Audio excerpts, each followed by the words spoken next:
میں بڑے ذمہ داری کے ساتھ تمام مسلمانوں کو ایک پیغام دینا چاہتا ہوں۔ آج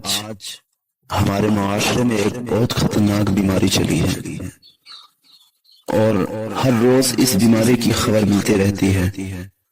وہ بیماری کیا ہے؟ آج والدین اسکوٹی خرید کر اپنی بیٹی کو دے تو دیتے ہیں، آج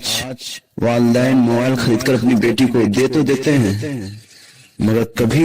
بھی اس کے والدین یہ غور نہیں کرتے کہ میری بیٹی اسکوٹی سے کہاں جا رہی ہے۔ کبھی والدین یہ غور نہیں کرتے کہ اس کی بیٹی موبائل سے کہاں بات کر رہی ہے۔ اور سب سے زیادہ شرم کی بات یہ ہے کہ کچھ ایسے والدین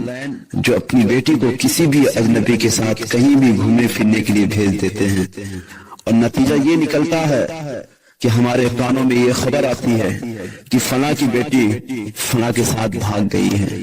اور سب سے زیادہ افسوس کی بات یہ ہے کہ آج کی لڑکیاں اپنے قوم کے ساتھ نہیں بلکہ کسی غیر قوم کے ساتھ بھاگ رہی ہے۔ میرے اسلامی ماں اور بہنوں،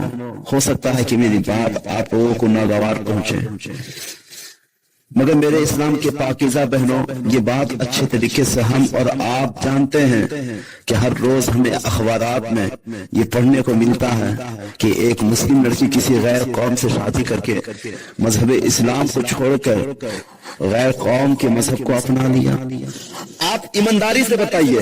آپ لوگوں میں کتنے ایسے لوگ ہیں جن کی رات کی نیند حرام ہوئی یہ خبر سن کر کہ اللہ کے رسول کی ایک امتی کی بیٹی کسی کافر کے ساتھ چلی گئی؟ کتنے لوگ ہیں جو یہ خبر سن کر دسترخوان کے پاس بیٹھا شخص یہ کہا ہو دسترخوان اٹھا لو، آج مجھ سے کھانا نہیں کھایا جائے گا، لیکن کچھ نہیں، کسی کو کوئی فرق نہیں پڑتا، سب کی زندگی نارمل ہے، نہ کسی کی صحت پر اثر ہے، نہ کسی کی نیند پر اثر ہے، نہ کسی کی بھوک پر اثر ہے۔ مسلمانوں ہوش میں آؤ، ہوش میں، ورنہ کہیں ایسا نہ ہو کہ اگر آج آپ یہ گمان میں ہیں کہ فلاں کی بیٹی فلاں کے ساتھ بھاگی تو ہمیں اس سے کیا فرق پڑتا ہے، کہیں ایسا نہ ہو کہ کل وہی حال کہیں آپ کے ساتھ نہ ہو جائے۔